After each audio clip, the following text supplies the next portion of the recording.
Dropping gems from Keisha Christian. She's on a mission, sharing information, knowledge for soul, body and mind. Dropping gems, KeishaGems.com. KeishaGems.com. Welcome to Just Dropping Gems, proud partner of Rude Rangers Unite Entertainment. We can now be found on Roku and on the Rude Rangers app. Be sure to download the app on your iOS or Android devices. Hello, everyone, and welcome to Just Dropping Gems. Tonight, or I should say today, this evening, whenever you're watching this, we have on Daniel Wolf, and I'm so excited. He's actually one of the stars with me, along with me on Rude Rangers TV. He's on Rude Rangers TV with me, and I'm excited to have one of my fellow stars on this network.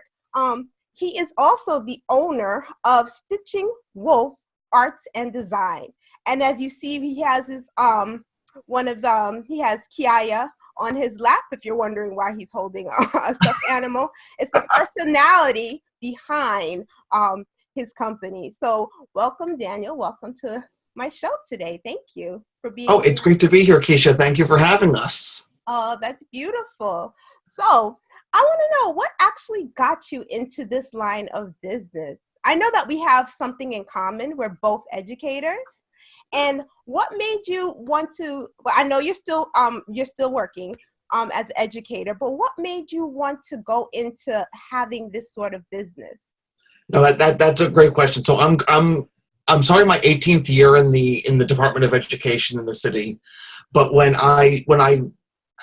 I've always been a creative person. I've never considered myself an academic, which I guess since I'm in academia, that may be a not a great thing to admit. But I'm no different. I understand. I've always relied on my creativity to get me through some of the academic stuff that I do. And I've been a visual person. So when I was in high school, I really got into art history. And I myself as an artist, ironically, until the stitching came in, never really classified myself as much. I could take you to the Metropolitan Museum, MoMA, Whitney, and I can give you I can walk you through and give you a tour and give you all the history of everything there. Oh, nice. But I never actually have classified myself as an artist because I can't draw. I can't really paint. But it wasn't until, and ironically, it took something personal to get me into this. And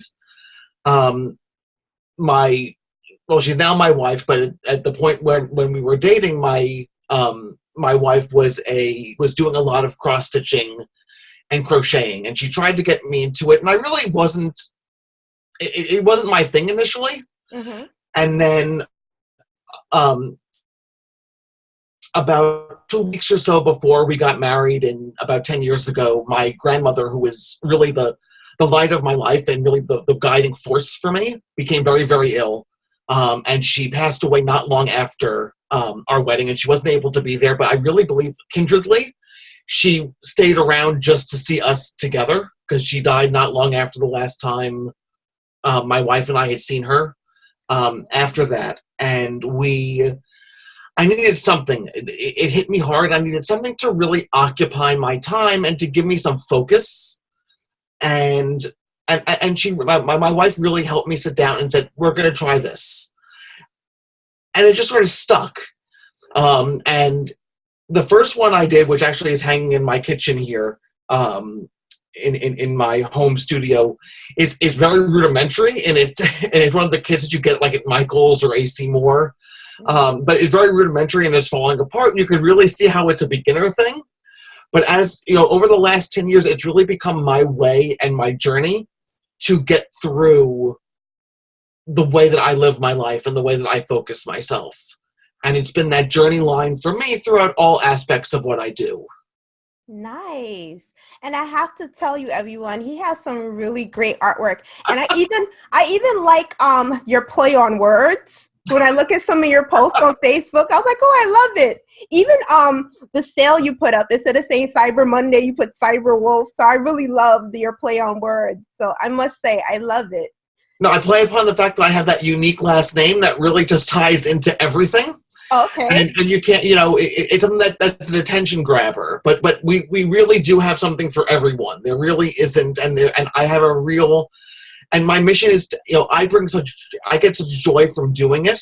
And if I had more wall space at home, I would continue to do it for myself, but I don't. So I really, I want to bring the same joy to others with what I create, with what I, with how I do it. That's my ultimate goal in my within my journey line with this part of my life. Nice. So, where do you draw your ideas from or your inspiration from to create these cross-stitching designs? Because I know I noticed that a lot of them they look original. So, where are you drawing inspiration from? Well, there's a lot of I started with what was available to me, and then I sort of tapped into what people's interests are. A lot of what we have now, I've sort of gleaned from what I've seen on, I follow social media, and I really follow what other people within my craft and my trade are doing and what is out there. So when I think about like the home goods collection that I have on my store, things that are useful, that are economical, that are cheap, that people need, that are aesthetically pleasing. I do a lot that sort of taps into reality and who people are. So when the other stuff I've really been working on over the last several weeks has been our collection of ornaments as we get into the holiday season, and the different types of people who are out there. Not just the happy and the romantic people, but the people who also have been slighted and are not with their significant others. So we've developed these different collections of things. So I've sort of tapped into people's interests to different levels, and Kiaya would certainly tell you the sarcasm and the wit that he and I have. We certainly have tapped into what we call our gray label collection, which is our sort of naughty, if you will, collection of things that tap into the youth as well as the classic as well. When it comes to what people want, we really look at what they want, and I really go into this work by thinking that, and our company slogan is that the possibilities are endless, and we really look at what people want, and we will work within those parameters to create something that's for them. No is never really an option, and I can't do that isn't an option, but we will work with them to create something that matches their vision as close as possible when you're working in the geometric situation, when you're working with squares. That's the challenging part for people, and people always realize, because cross-stitching is working within square blocks, that you're not going to get perfect round shapes and things like that. It's working within those geometric patterns. But again, it's what the client wants, and we work with them throughout the entire process. Oh, I don't just say I'll take your money and I'll do it, and I won't show you what I'm doing until it's done. There's a process in which we go through, and the client, from the preliminary pattern to the end, is completely ingrained in that methodology for me. Wow. So on average, how long does it take you to actually complete a cross stitching? Does it have to do with the size of the actual I'm not sure what it's called, the canvas? Yep, you got it. Okay, so is it the size of the canvas that determines how long it takes? I mean, it's the size, it's the number of colors, it's the it's the intricacies that are included within. So, for example, I give you two examples. There was one pattern I had done for a client, and one commission I had done for a client about a year ago for her 10th wedding anniversary, and it was my wife and I dyed the canvas because she's a big fan of Disney's Haunted Mansion. Wasn't my thing, but again, I go with what the client wants. So I researched and I found something to work with, but she wanted the wallpaper of these ghosts and goblins that are part of that wallpaper motif that's in Haunted Mansion. But we couldn't find a purple fabric that was close enough and a canvas that was close enough to what they wanted. So we ended up dyeing it ourselves. Okay. And we did the whole process, but it was only, it's an intricate pattern, but it was only the purple it ended up being the purple canvas and one color, and it was all black. That and when I think about pricing, I don't think about the actual the actual materials that come up with it. It's the time that goes into it. So it took I would say it took us about a month and a half to 2 months to put all the pieces of that together. And the one thing that I also offer is if a client doesn't want to frame it themselves, I will arrange to have a framer take care of that as well and add that into the cost. Okay. And I've really researched, framers and companies who will do a good job with doing that. But again, working with the clients within the parameters of what they want and the simplicity that goes along with the design, because I know that some people, when they want these things, they don't want the added pressure of them going and having it framed. Yeah. They want the actual thing. So that takes time, and so that's an example of what takes longer. And that, I think, finished, it was maybe 20 inches tall by 10 or 15 inches wide. Within the frame. So it's a very large, that was a large, and actually one of the larger ones that I've done for commission. But if you take, like, for example, the ornaments that we have that were offered in the various collections that we have, those take on average between 2 to 4 hours each to do. So it really depends on the intricacy, the size, the colors.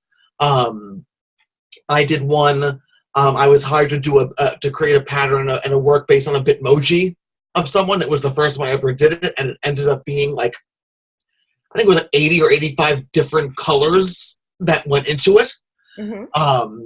And that takes time. And you don't know until you do it for the first time, but I realized that took me more time than I ever imagined possible.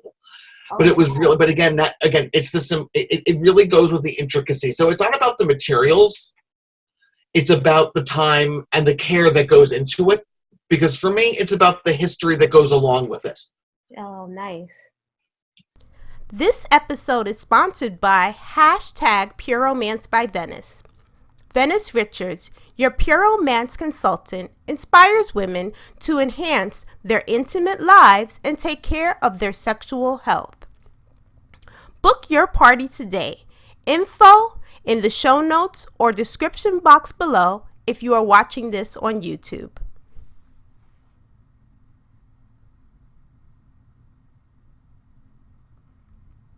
As far as you're able to do all sorts of design, just about anything anyone could imagine. What are some collections? Because you did mention that. What are some collections you have? While you were talking, you talked about the different sizes of canvases. So what are some of the different sizes and shapes that you might offer? I mean, I go along with the idea that the possibilities are endless.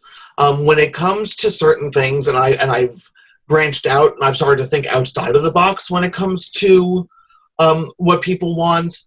I do a lot with framing within the embroidery hoops, the round hoops that you could buy at a Michael's or an AC Moore or Joann's, and I do it within that.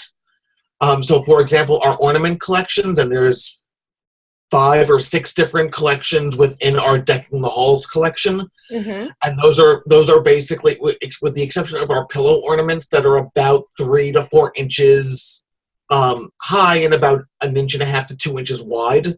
Oh, so you actually crochet on pillows as well? I start with the canvas, and then I will put a piece of fabric behind, and I'll invert it just like you would make a pillow. So again, it's all hand stitched. Nothing that we do.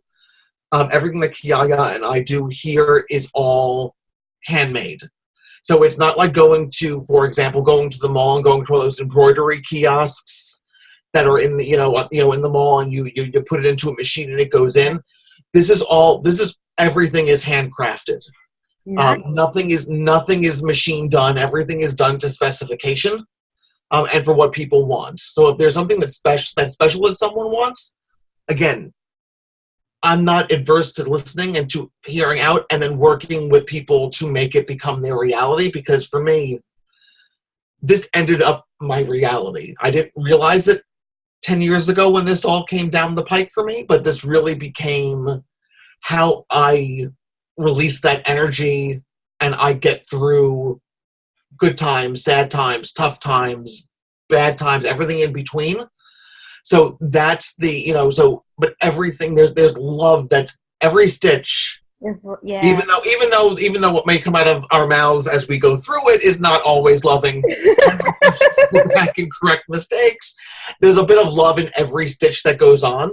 Mm-hmm. And I'm not, and I'm not adverse to trying things. So everything,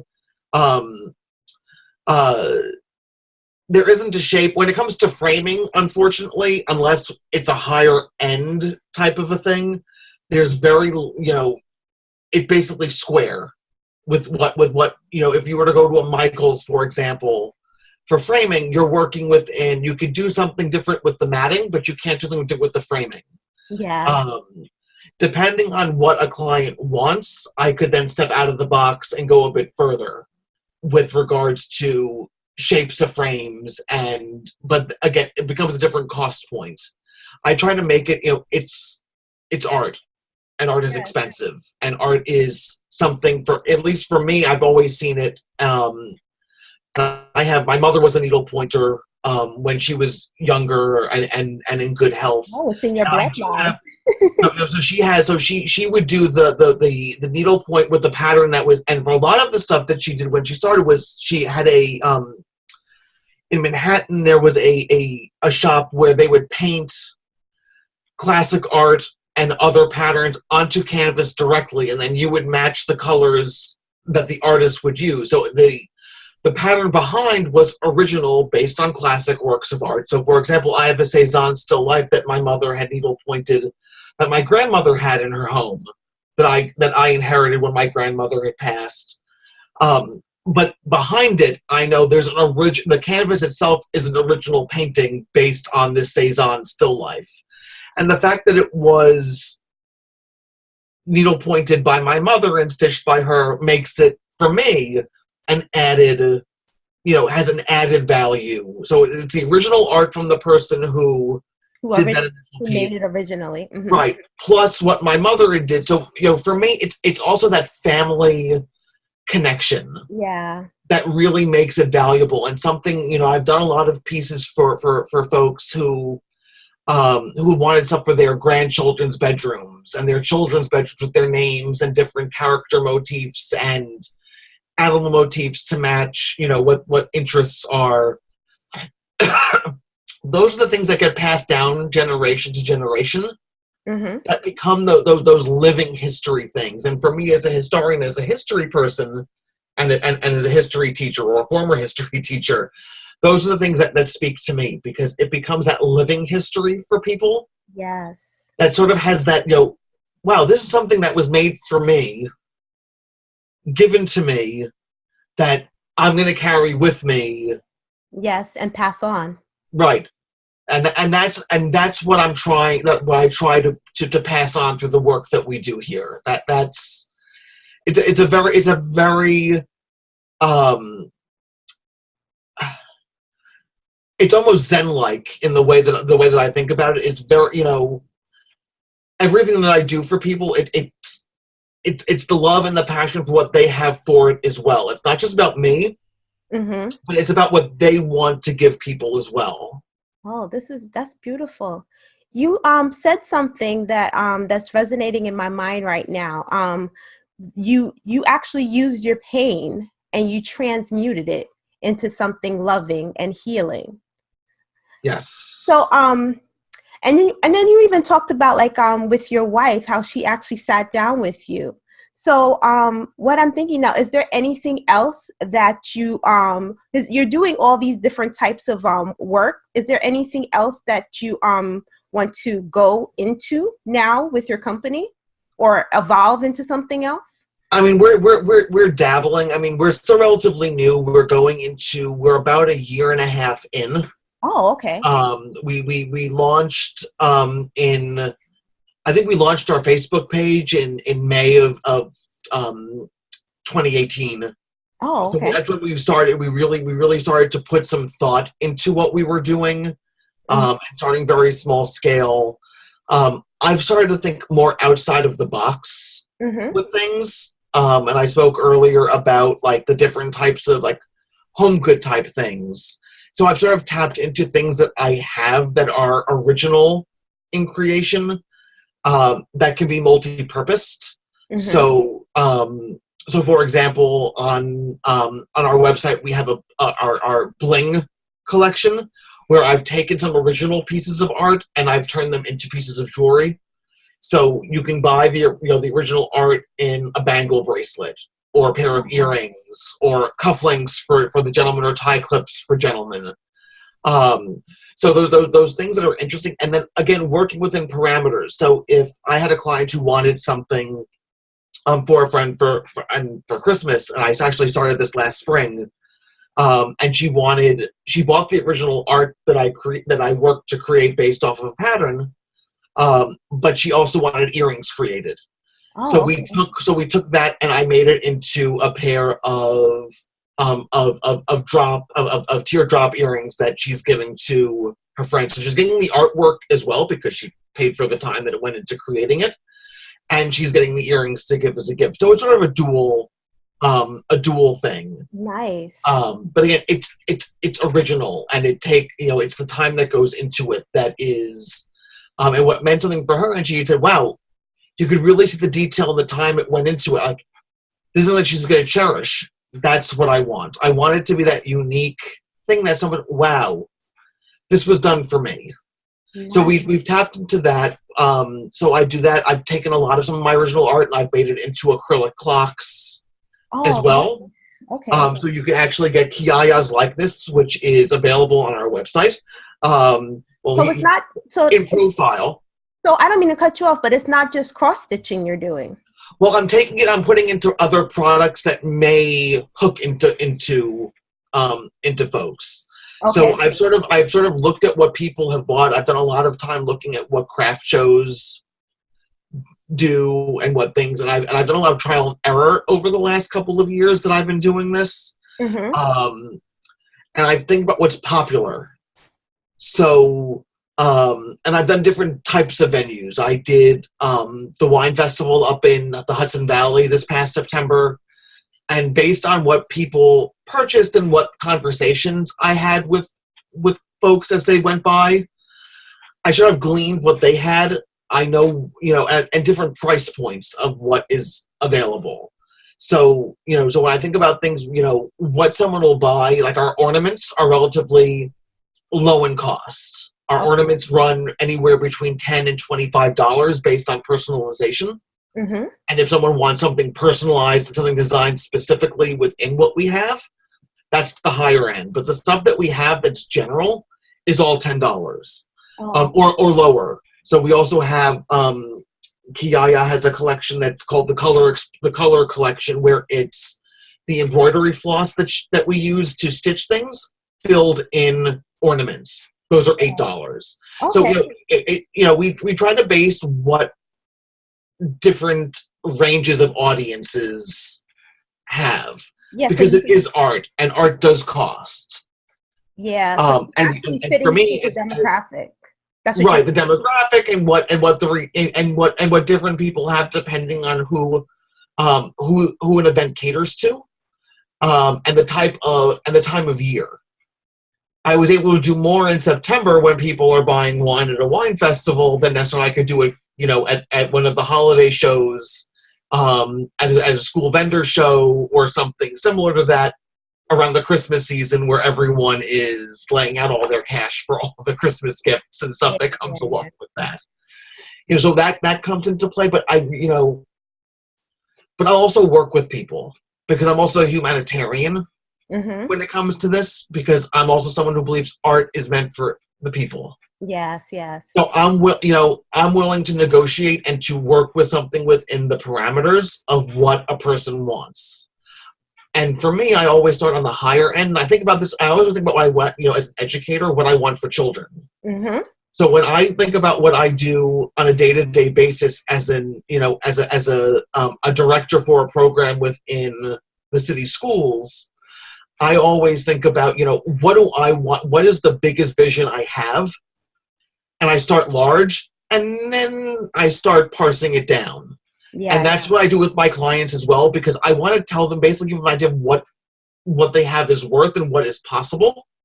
Sort of like if you ever watch HGTV and you watch the Property Brothers, and they take, they want to sell you on the house that they can rebuild and they can gut and do all that stuff with, and they crush all these people's dreams when they show them the multi-million-dollar homes. That's sort of the premise that I take, with the art that I create too, because there's something for everyone, and I will make it work for whatever the parameters are. I don't want to be the person who turns somebody away. Yeah, so you work with everyone's budget, basically. So whatever your budget is, you work with their budget, their interests, their parameters, and because art is meant to be enjoyed. Exactly, I agree with you. I have a question. So where did Kiaya come from? Well, Kiaya actually came about. And I have a friend who's been mentoring me through my journey with this, and who's been supporting me throughout. And that of course is our mutual friend, Rudy from Rude Rangers TV. Yes. We have been. He's seen me through the beginning, from the early on aspect of what I was doing. And I actually found him through the vendors page, one of the Long Island vendors pages, and he was looking for someone for his. I think I was on it with you actually last. Yes, December. that's where we met. And it sort of became a situation where he sort of guided me through. He saw the potential in what I had to offer, mm-hmm. and he sort of reined me in a little bit. And I sat with him one day, not long after that December television show, and he said, you need a hook. You need something that's going to bring them in with a personality. Of course, he said, not of course, that doesn't mean that I don't have a personality. Yeah. But something to match my product line. Yeah. You should have a mascot, and a wolf would be perfect because you're stitching wolf. And he said, and you should name the mascot. He said, do you have an animal or a stuffed animal that's a wolf at home? And actually, Kiaya comes from the Build-A-Bear WWF fundraisers a number of years ago. Okay. And the proceeds to build him went to go to wildlife support. And when we created him, he said, you have to do a contest. So I opened this up on social media, and Kiaya actually comes from the Cherokee word howling wolf. Mm. And if you open this up, it ended up being international through social media, but the contest was only open to residents of the continental U.S. And it was a gentleman who lived in upstate New York who came up and volunteered Kiaya as an option, and it seemed very fitting.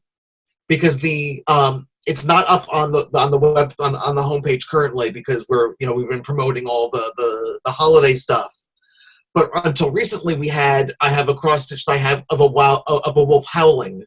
Mm-hmm. So and that was sort of where he came up with this idea, because when I was launching this, that was the image that was out there on everything that I had. My buddy here has become the face of it. But behind it is that particular cross stitch, and it sort of came from there. So he's sort of become the inspiration behind it all, and it becomes a face value. He travels with me, so we'll be at an event in Westbury this weekend. He'll be there. Everyone loves to pet him and come by and visit him, and he'll be in he'll dress up in different occasions. So today he's wearing his official Stitching Wolf Kiaya swag, but he'll wear different things for the different seasons.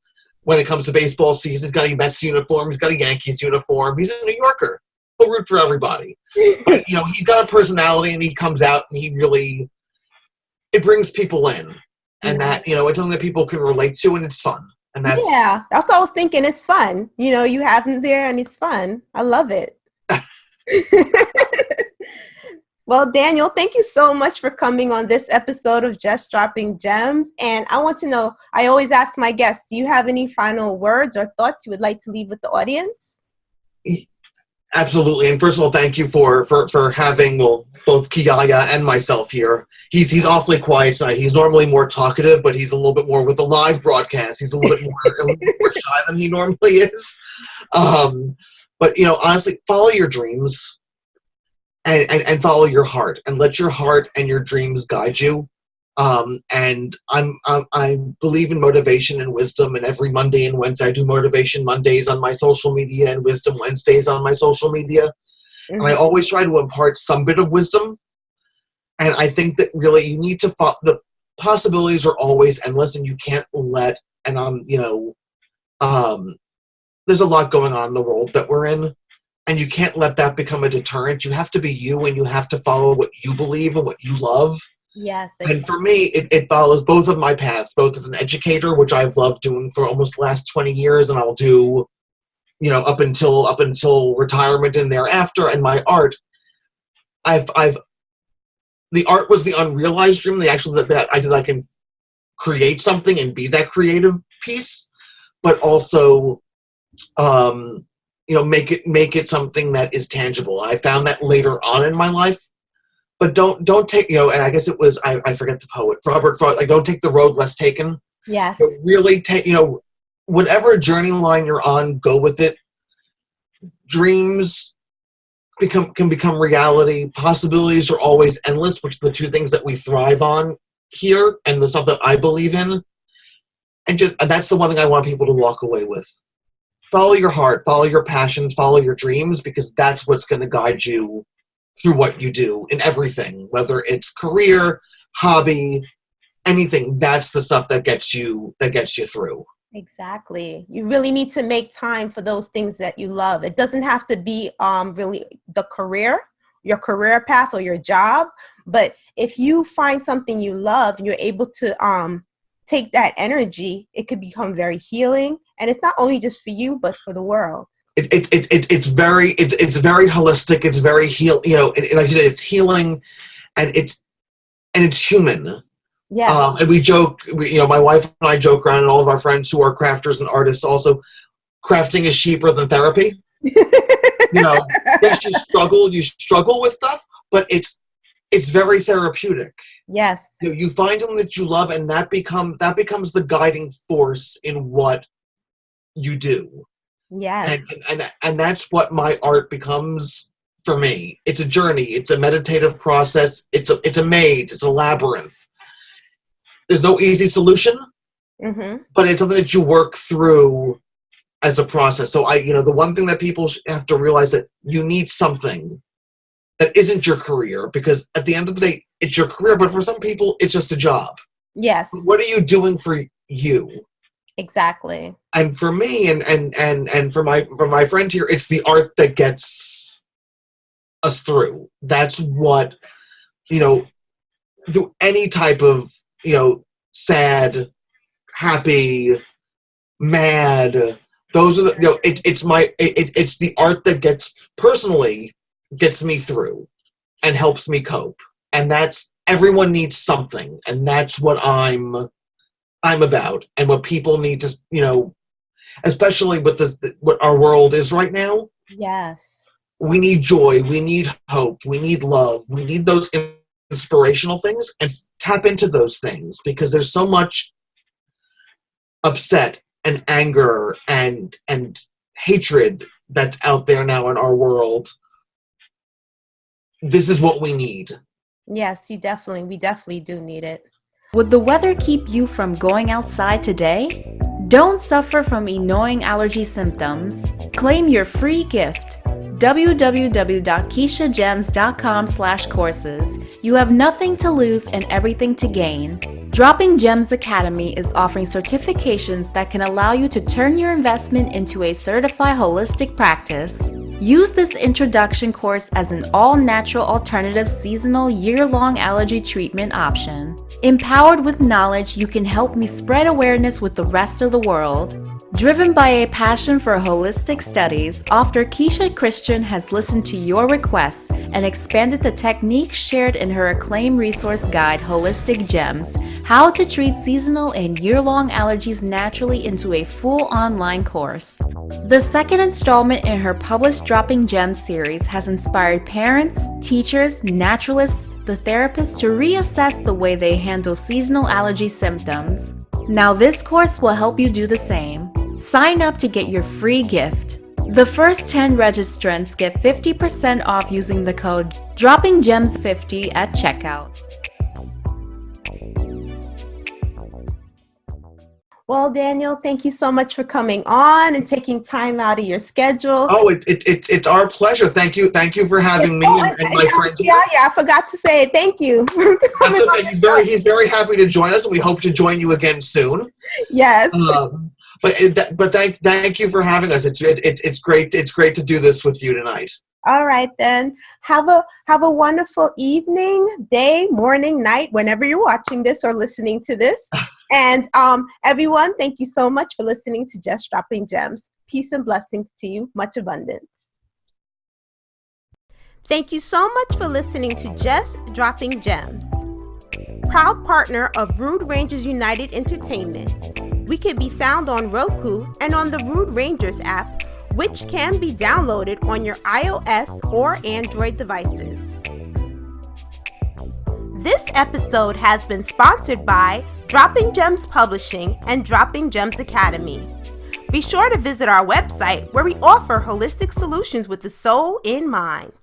Subscribe to our YouTube channel at droppinggems.com. If you are interested in being a sponsor or advertising on this show, you can contact us at KeishaChristian.com or email us at KeishaGems@gmail.com. Much abundance to you. Peace and blessings.